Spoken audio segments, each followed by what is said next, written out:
conference. You know, this is the one that I'm constantly adding stuff to.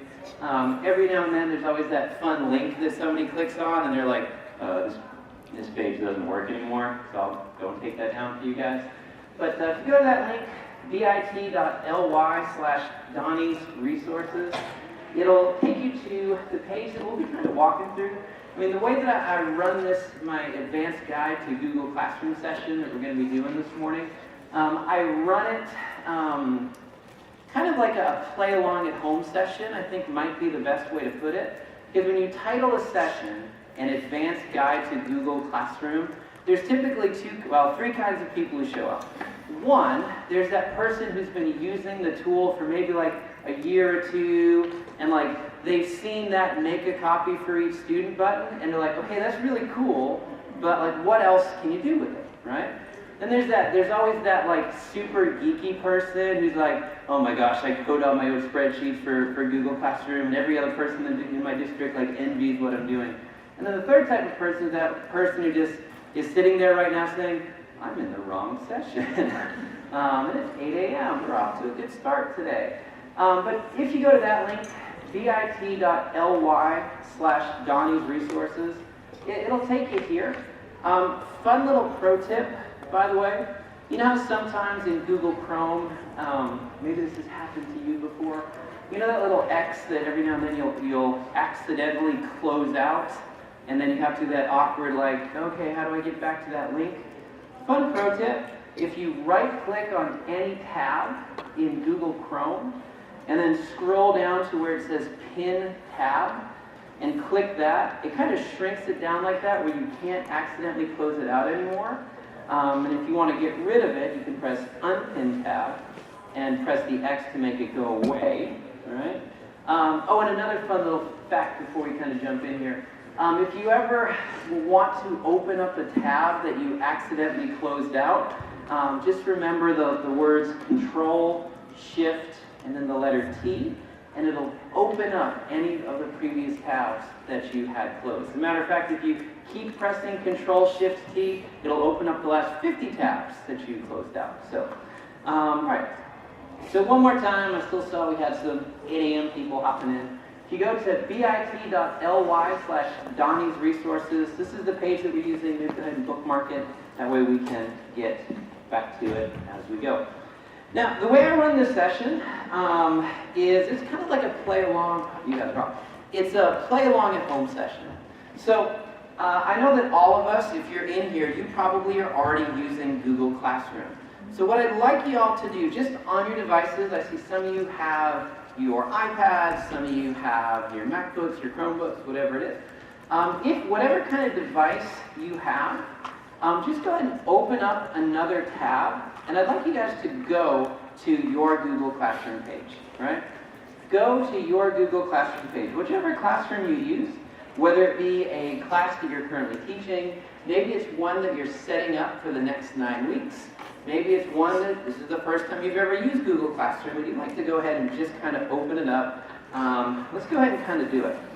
Now, I'm going to go to my classroom page.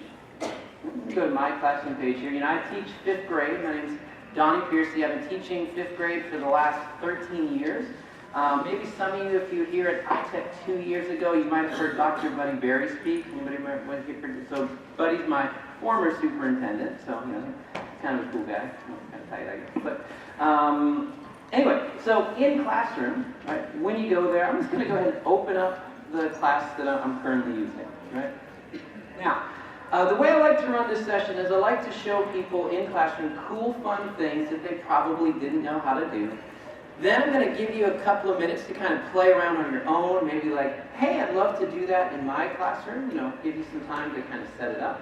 But also I'd like to spend some time this morning just if you have any questions, if you're like, oh my gosh, how did you do that? Or, ooh, have you ever tried using this before? Please don't be afraid to shout out. You can stand up, like, ooh, call on me, and we kind of make our way through there like that. So, first thing, this is my homeroom, right? This is my homeroom that I teach. What's the first thing that you noticed about my Google Classroom page? I have an animated header. Would you like to know how to do that? Because why not? We'll start off with a fun little thing there. By the way, is it pronounced GIF or GIF. That's always the fun age. Well, who's on team GIF? Okay, there's everybody who's wrong. Who's on team GIF? And you guys can all stay. Okay, good. So here's how it works. Now, a lot of you probably know, right, that when you open up your classroom, there on the right, you've got that bottom, and you've got that button that says Upload Photo. And if you click that button, whatever image you upload there, so long as it's large enough, it's usually got to be wider than about 1100 pixels, you're actually able to upload it to the image, and it will kind of stay up there.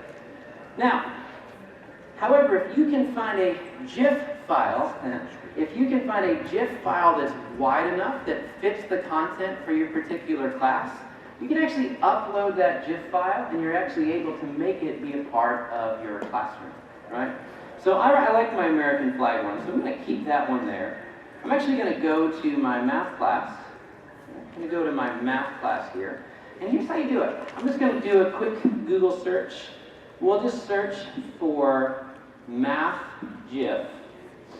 I'm just going to search for math GIF, do a little search there, see what we can find. Now the thing is, most GIF files are pretty tiny. Most of them, as far as their pixels go, it's usually like 300 by 400. Something small enough that you could send through like a phone text message and it wouldn't take forever to send. So using Google, right, using the Google search app, I'm going to click on Images, and then I'm going to jump over here to where it says Tools. So by doing that, I can now click on where it says Size, and I want to try to find a large GIF file that's big enough. So I'm going to click Large, right? And you'll see some of my options will start to pop up. I'll click on one of these, see what appears. I mean, that's not really math related, but the eclipse is kind of cool, right? And you're usually looking for images that are at least 1900 by 1000. It's usually got to be about 1200 by 800, but the larger the image, the more you can do with it. We'll go, let's see here. There's like a number line. Too big. We'll go with the eclipse one. I know it doesn't exactly tie to math, but you've got that there. So what I'm going to do is I'm going to right click on it and save it to my desktop. I'll just call it, GIF. Save it to my desktop. Go back to Classroom. I'm going to click on where it says Upload Photo. And then I'm going to go and find that photo that I just downloaded, the gif.gif. Right? It's going to upload it in there. If it's too small, if it's not wide enough, it'll tell you this image is too small. But then you can kind of crop it. You can choose where you want it to go. You kind of bring that down a little bit, that way you get the Earth in view. Then I'm going to press Select Class Theme. And just by downloading that GIF file, now that's kind of the header for my Google Classroom. One of the teachers that I work with, I showed her how to do this. And she'll typically go and, every couple of weeks she'll go in and depending on the content that she's teaching, she'll actually have a new GIF file up there. It's kind of a neat way to add a little bit of fun to your classroom when you're using this tool. All right, another thing. Now, how many of you all, when the school year started this year, noticed that Google Classroom looked a little different? Yeah. So Google actually did that to me, like it rolled out the second day of school for us. So it was literally the first day of school. I got everybody logged in. We spent about an hour going over how the tool worked. Kids were all excited. And then day 2, they completely changed what it looks like. And we had to do the whole thing all over again. Yay, first week of school, right? And everybody on this side, by the way, my left side over here, that projector's not being my friend right now. So, again, these people don't bite, I promise you, yes. So if you need to be able to see, I apologize. But, all right. So anyway, things have completely changed. For example, what used to have the topics and stuff that would appear over here. Now the topics are appearing underneath the top where it says classwork, right? And I'm going to switch over to my real class here. Now I'm going to, your topics now appear underneath where it says classwork. And I kind of like that it appears underneath where it says classwork because it helps the students kind of get a better visual for how the classroom is organized. Now, I teach elementary school, so when I have one class for all of my subjects, and in the past I've done it differently, but I like having my classroom broken down, where when I'm assigning work to students, I can say, as a topic, this is underneath writing, this is underneath science, this is underneath whatever. And I noticed that some of you were staring at my topics and going, hey, how did you get those images on there? It's kind of cool. Everybody loves them some emojis, right? Fun little fact, just in case you didn't know you can do this. When you create a topic, if you want to try to make the topic a little bit more visual, if you want to just have a little bit more fun with it, let's see, I think I left one off for this demo here, yeah. So, for example, for reading, I don't have an emoji for there yet. And what would be a fun little emoji that I could put down for reading? Any suggestions? Not the throw up one. Oh, a book. I like it. You're going to go far. Yeah. So I'm just going to do a quick Google search for book emoji. I'm going to do a quick little Google search for book emoji. Let's do the books emoji there. We can open that up. I can copy that emoji to my clipboard. I can jump back in the classroom. And underneath the topic, right, I can click the little traffic light over here. I can go to rename. And then all I have to do is just paste the emoji there, press rename, and now I've got a much more visual. It's just a little bit of fun. But, on a page when it's nothing but text, sometimes having some pictures on there can really bring a little bit more fun to your students' kind of creativity. All right, so, hang on. Now, how many times has this happened to you? Now, where are my Google Docs users? How many guys using Google Docs? Now, probably some of you know that Google Docs has what's called the revision history. If you don't know what the revision history is, it's just called history now, but it's where you as the teacher can go in and you can see every single change that was made to a document. If something was deleted, hey, you can go in and see what was deleted. If something was edited or somebody made a change to it, you could go in and see it. In Google Classroom, that functionality really doesn't exist, or does it? Because let's say this happened to me about a year ago. A student went home. Student was like, here's a funny YouTube video that I probably shouldn't be sharing in class, but I'm at home and I know that Mr. Piercey doesn't check this all the time. So he went home, posted a fun little thing to the classroom stream, called all his friends like, dude, you gotta see what I posted to the classroom stream before Mr. Piercey sees it and I have to take it down. They called, they laughed, they took screenshots, ha ha ha ha, everything was funny. And then he went and deleted it. And I had no way of knowing because I turned off my notifications. Well, that was until, that very timid student came up and said, Mr. Piercey, I noticed on the classroom stream that, this was there last night, and she did it. Mwah, like finger pointing, right? But there was no evidence of it. Well, underneath here, see a little gear up here at the top? A little gear there. If you click that gear, underneath there, they've added, now this used to be in a different part, they've added this little feature that says Show Deleted Items.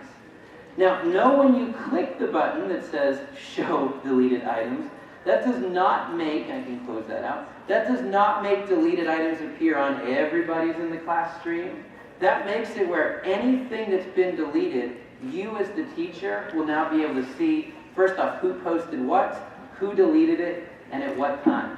And last year, when I had to make that phone call to those parents saying, hey, here's what your son did, or so here's what your daughter did, and they said, oh, can you prove it? Yes, I can. Let's have a parent conference and kind of talk through it. Does that make sense? That's also a good way, too, if you accidentally delete something that, you don't always want to have to go through and go to, like, the archive to try to find or see the reused items. You can go and show the deleted items, copy it, and kind of paste it in. Any questions on that so far? Am I teaching you guys new things, like with the GIFs for headers? I like to start off with the fun stuff before we kind of take a dive into some of the geekier stuff there. Of course, I guess if you had GIF files as headers, that kind of counts as geeky stuff, right? Okay, all right. So, let's kind of talk here for a minute. How do you use Google Classroom to communicate to your parents? Not like, not like your own parents, but the parents of your students, your guardians, etc. What are some of the ways that you all are doing that now?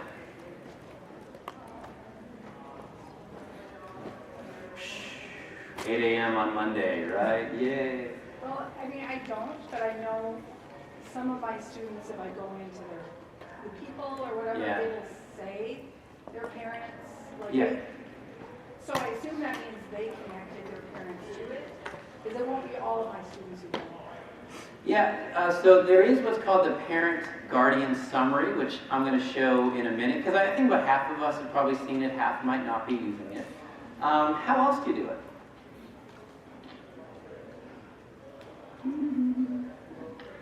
I used to do the thing where I had and I still do this from time to time, where I would have the parents on their own phones download the Google Classroom app. And so, they would just log in as their kid, and they'd be able to go in and kind of see like what to do, etc. Where are my elementary school teachers at? Right. One thing that I found with using Google Classroom with elementary, because typically in elementary school, parents tend to be just a little bit more involved. That sounded wrong. Sometimes you have a little bit more the helicopter parents, if you know what I mean. When it comes to using stuff like Google Classroom, you need to be very intentional about communicating to parents about how they'll be able to check how their kids are doing in class, how do they log in, etc. But let's go here. Now, I'm going to click where I'm going to go up here, and underneath the top for my classroom, there's the button that says People, right? And when I scroll down here, pretend that you don't see my students' names there. We'll zoom in over here. Blurry, they're not real, right? But you'll see there in the middle, there's what's called Parent Guardian Summaries, right? Now, what you can do, you can actually go ahead and type those parent email addresses in and add what's called their email addresses to what's called the Parent Guardian Summary. And sometimes teachers are like, well, I've never used this Parent Guardian Summary before. What on earth does it do? Well, let me tell you what it doesn't do, right? It doesn't email the parents every single time you make a post or an assignment. When you type in that parent's email address, which usually I recommend like going into your student information system like Infinite Campus or PowerSchool, and just copying their email address from there and pasting it in, because sometimes, well, don't you love parent email addresses that are like, crazy sexy mama 98 at AOL.com? It's like, boy, all right, is that sexy with 2 X's? Okay, great. I remember the 90s. But you can go ahead and copy those in there, and then what that does is it sends that email address an email that says, hey, Mr. Piercey would like you to get updates in Google Classroom, right? And by accepting that, I'll show you what it looks like. When you do the parent-teacher guardian summaries, I guess I could print the page if I want, but when you do the parent-teacher guardian summaries, right?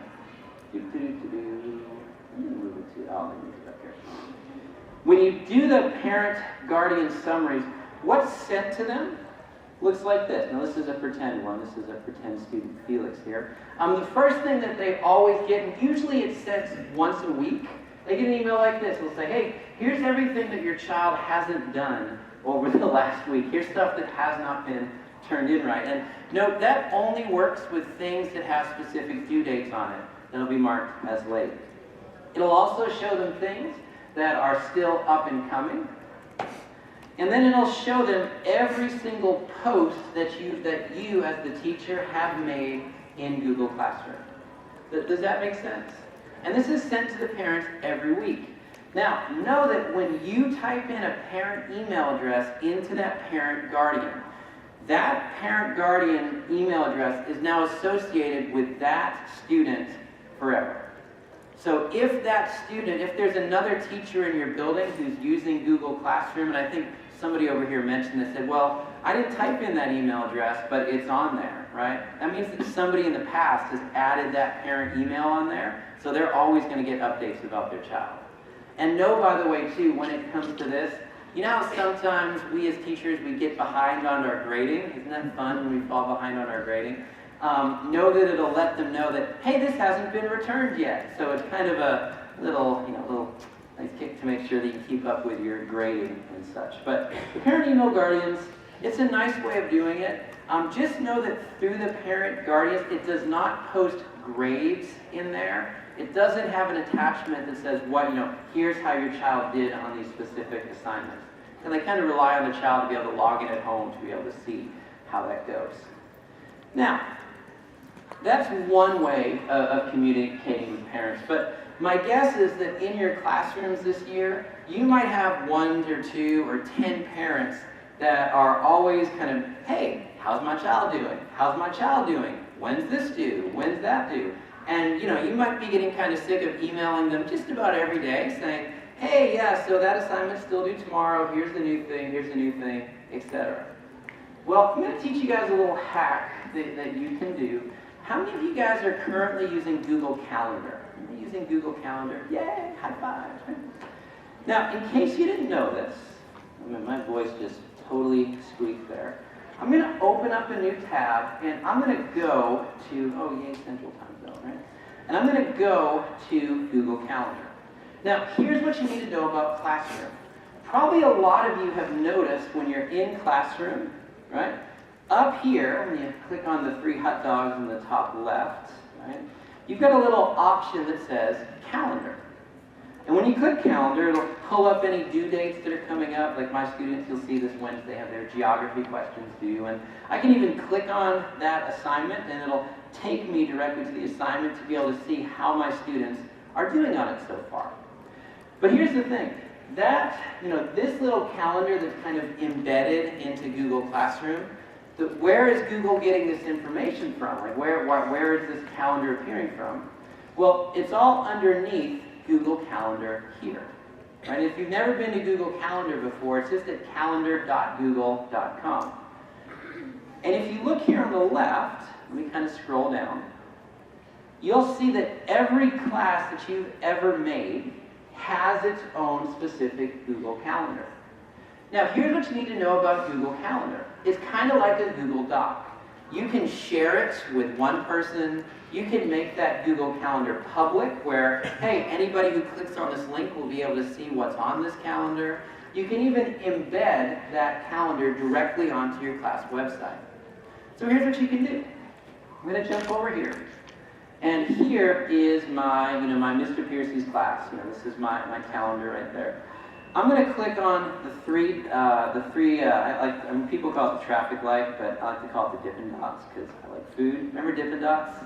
Those are fun. I'm going to click on the Dippin' Dots there. Then I'm going to mouse down to where it says Settings and Sharing. Right? Now, on this page in Google Calendar, here is where I can share this whole class calendar with anybody that I feel like would need access to it. So I'm going to scroll down, right? And down here at the bottom, it'll tell you, hey, here's everybody who currently has access to your Google Calendar. My email address is there, and the 2 that are below it, those are kind of the 2 Google groups that get made when you create a Google Classroom, right? Each kind of classroom gets its own group. But I'm going to press Add People, right? I'm going to press Add People, and all your contacts will pop up. I'm going to go ahead and, just because I always do this to her, let's say that my wife had a child in my classroom, so I'll put my smoking hot wife's name on there. And I'm going to put that she can see event details. In other words, every single time I make a post, every single time I add something to my Google Classroom with a due date, it's going to appear on this Google Calendar. So I'm going to press Send, and then when I do that, it'll tell me my settings have been saved. And here's the best part. My wife has an iPhone, right? If the parent has an iPhone, the calendar on the iPhone, as soon as they accept the email saying, yep, we want that calendar, anytime you add an assignment with a due date, it'll automatically add it on an iPhone or an Android app, right? So it'll be on that automatically, including reminders, hey, don't forget this is due in 10 minutes, this is due whenever from now. Does that make sense? Kind of geeky tip, but sharing a Google Calendar, I found it's a pretty, it's a nice little hack just to kind of help make sure that you're sharing what your students in your classroom are doing. Now, oops, sorry, wrong button there. Now, the other thing that you can do with the Google Calendar, you can actually grab a direct link to it. How many of you all have a class website that you've set up? And we have like a class website? Now, this Classroom Google Calendar that's literally made by Google Classroom, when I click on that settings and sharing button, I've got several options down here. Right? I got to scroll down a little bit to where it says integrate calendar. And this first option that says calendar.google.com/calendar/embed/ blah, blah, blah, that is the link to my Google Calendar. In other words, I could, if I don't know how to do what's called embed, but if I wanted to go ahead and give my parents a link that they can click on, maybe I put it on a shortened link, like a bit.ly. Hey, I can add it to my weekly newsletters, I can have it even like on a QR code. And anytime they click on that link, my calendar would pop up and they'd be able to see all the due dates, kind of everything that's coming up. Or if you want to get geeky, I can grab what's called the embed code. And the embed code, if you don't know what that is, it's basically what makes it where a calendar can be stuck directly on a website. I can grab that code, copy it, and I can put it on my Google site, my class blog, my Wix page, whatever it is. And that can be the first page that students see when they go to your homepage. Where if you do like announcements, do whatever, boom, that calendar will appear on there. And anytime you have an assignment with a due date, it'll appear for them to see. Questions on that? Right? The thing that you'll find about Google Classroom, it's intentionally by design very, very, very simple, right? And so sometimes, it's designed to be an easy tool. I've got a friend of mine that she talks about how with Google Classroom, it's not meant to be a learning management system. It's not meant to be Infinite Campus. It's not meant to be Power School. It's not meant to be haiku learning or whatever the heck they're calling it now. What Google Classroom is meant to be, it's meant to be a workflow solution for Google Drive. It's meant to be, hey, in the past, how many of you guys have been using Google, or how many people remember before Google Drive was called Google Drive? It was called Google Docs, remember that? And I remember the first time I stumbled across that 7 years ago, I was like, this is the most amazing thing ever. I wanted to use it with my students, but it was, I kind of had to hack it a little bit. I had 75 students that I was seeing every day, and so, I was like researching Google Scripts, and I was trying to figure out how I can easily share works with students, or they were going and making a copy of stuff on their own and sharing that file with me, and I got 75 emails a day that said, I've shared an item with you, and I have to go through and find those one by one.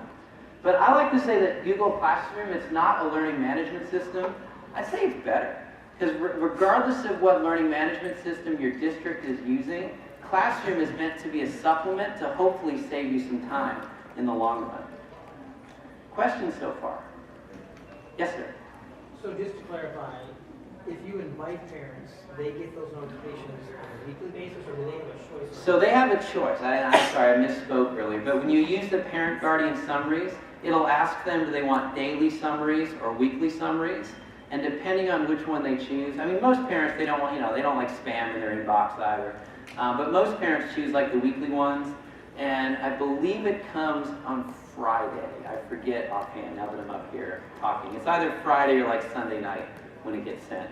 And you can always tell the parents that they get it because they'll respond to it right away and forward it and be like, so I noticed that blah, blah, blah. What can we do to make sure that we get this finished? Other questions?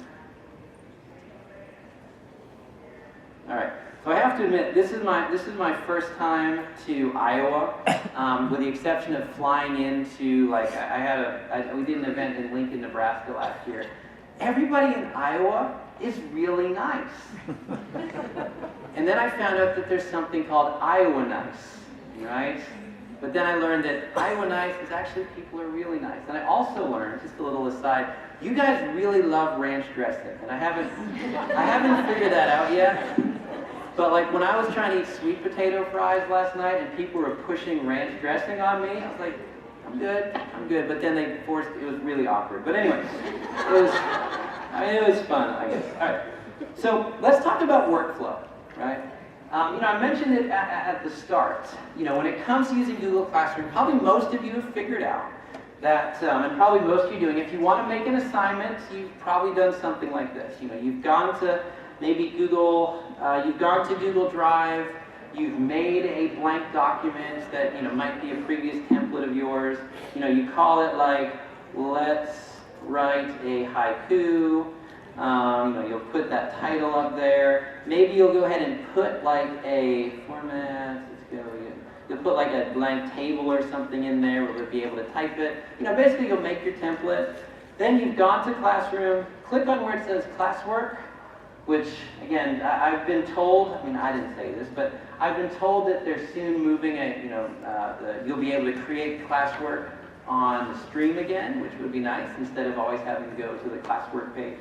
But underneath the classwork page, you'll click Create up the top, and then you can go ahead and make your assignment, call it haiku, or we'll call it haiku writing, write a haiku, blah, blah, blah. You'll go ahead and set your due dates. I'm not actually going to assign this to my students because they would freak out. You choose the topic that it's going to go under, and probably most of us, you then go and attach the template. Let's write a haiku, and change that to make a copy to each student before you go ahead and assign it. Now, the thing that you need to know about Google, right? Anytime that you see this little down arrow, that means that there's magic hidden under there. And maybe about half of you have seen this before. But if you're like me, you don't like sub-planning. Who is that like their favorite part of their job, right? Yay, sub-planning, yay. It's one person, okay. I'm glad you like typing up those, like, well, she can't sit next to him because she's dating him, and he's also dating her, but she can't know that they're, or whatever, okay. Anyway, so what you can do when you press that little down arrow, you know, you can assign stuff right away. You can even save it as a draft if you want to get back to it later. But you can, under here, do what's called schedule a post. How many of you guys have used this feature before? Now, what's great about scheduling posts, especially if you're a middle school or a high school teacher, you can schedule that post to literally appear the exact minute that you want it to post in the class stream. And if you know that you're going to be out for a day, you know, like tomorrow you're going to be sick, right? Yeah, whatever. If you know you're going to be out for the day, and you know that you don't want this to be posted to the stream until 9:04, because you know the class takes about 4 minutes to get settled down, well, you can make it where it doesn't appear until 9:04 a.m. tomorrow. Now, you can also do this with exit slips. If you know that you want 7 minutes before the end of class for an exit slip to appear, well, you can make it where at 9:53, the class exit slip, maybe it's a question, will appear in Google Classroom. And I found it actually, if you have like, that substitute that you're always trying to get, hey, just get through my lessons, please. Sometimes say, well, the exit slip's going to appear in Classroom at 9:53, so please try to get them to this point by then. A lot of times that'll help as far as getting the stuff in there. You can assign posts. You can schedule posts. Now, the other problem with Google Classroom, right, and I've got some beefs with it. We'll get to my Google Classroom beefs here at the end. By default, you have all assignments are usually ungraded, or they're going to be a score from 0 to 100. And actually, you can customize this. It doesn't even have to be through 100. You can actually make this go up to 9,999 if you wanted to, if you want to have like the most epic assignment ever, right? But just know when it comes to the grade book, it's only going to weight that as one assignment. It's not going to make that worth 990 times more than the one previous, right? Since that's how many points that assignment is worth. Now, so I was running into a problem where I was like, okay, I really wish that I could have some kind of rubric in Google Classroom. How many of you guys have tried, what are some of the ways, or maybe a better question, that you've used rubrics in Google Classroom? Have you used rubrics in Google Classroom? All right, cool. I'm an elementary school teacher, which means I'm great at wait time, by the way. Yes? So when we first started out, we did like the ancient, archaic, here's the paper copy. Yeah. And Google Classroom. And then our rubrics are set on like a scale. So we would do like this like if they got a 1 for the rubric, we'd put like, it was a 1 as their point scale, but we'd say, like our rubrics are 1, 2, 2 plus. Okay. They were like out of 4 points, and we'd say the total points you could give were 4. Yeah. And then we'd say like, well, whenever we posted the grade in there, we'd say like, you got a 3. Okay. So when you did like, you posted the assignment, and then as you're grading it, you kind of fill out the rubric? Yeah. Cool. That works. And sometimes like that's even the fastest. Like I love technology, but like if I spend 7 hours designing a rubric when I could have just pressed print and just kind of, here you go, you know, so I definitely understand that too, because I've done that. I did that last week with sticky notes. The internet went down, so I was like, and just stick this on my door, and I promise you I'm going to look at it, right? But anyway, so I'm going to jump here. Now, at the start, I kind of showed you my resource page. It's this, bit.ly/Donnie's resources. If you just got here, I'll put this link up at the end. And up the top, there's this button that says Classroom. Right? Up the top there's a button that says Classroom. And if you kind of scroll down a little bit, I've created kind of 2 rubrics for you. Now, to be able, let me kind of show you how they work. I've got an 8-section one and a 4-section one.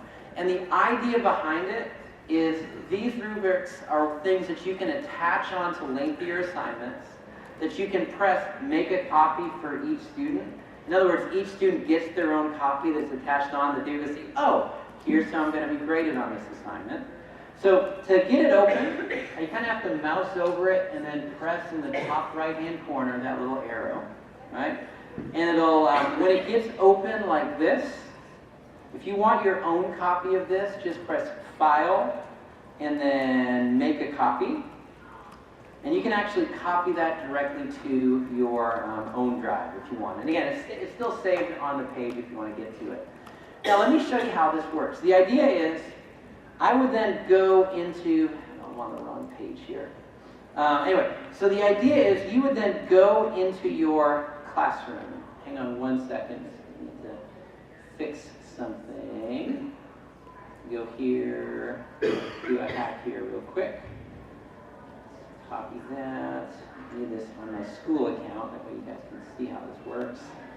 All right, so the idea behind it, right, I now have this rubric on here, is this is meant to be something you can attach on and make a copy for each student. That way they each have their own rubric. So I go in, I can find the rubric, which I just realized it's called copy of the 4-point rubric. I want it where they each have, it's not students can view file, well they each get their own copy. That way you don't have to run off 1,000 copies of it. Now this rubric, let me kind of show you how it works. Right? You pass out the assignments to students. They each get their own copy. Then, once they're done with the assignments, right? Once they're done with the assignment, they go through and they can just mark off where they think they scored. Now, you can edit these once you make your own copy. If you have a rubric like your district uses, I know most have like a 4-point. They say, well, on this assignment that I just did, again, it's set to social studies. I used this last year. Well, I think I scored in the proficient range. You know, notice it only works with the letter X. So when you put the X's there, it'll start to get a little color code there. And maybe for use of historical details, I was in this range.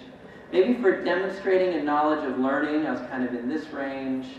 And then for social studies terms, well, I use 2 to 3, so I'll put that there. Now, if you'll notice, the rubric, it adds up their point values automatically, right? It'll add that up automatically. And then on the right, it actually shows them the score that they're in. So this way, the student can go in, they can kind of check ahead of time, you can make this part of any assignment. Again, if you're just having them like type a sentence, you don't have to have the big 4-point rubric. But for those lengthier assignments that you know that you want to spend a little bit more time, as far as their work and stuff, probably a good idea to attach it. And then look, right now it says teacher comments here on the left. Well,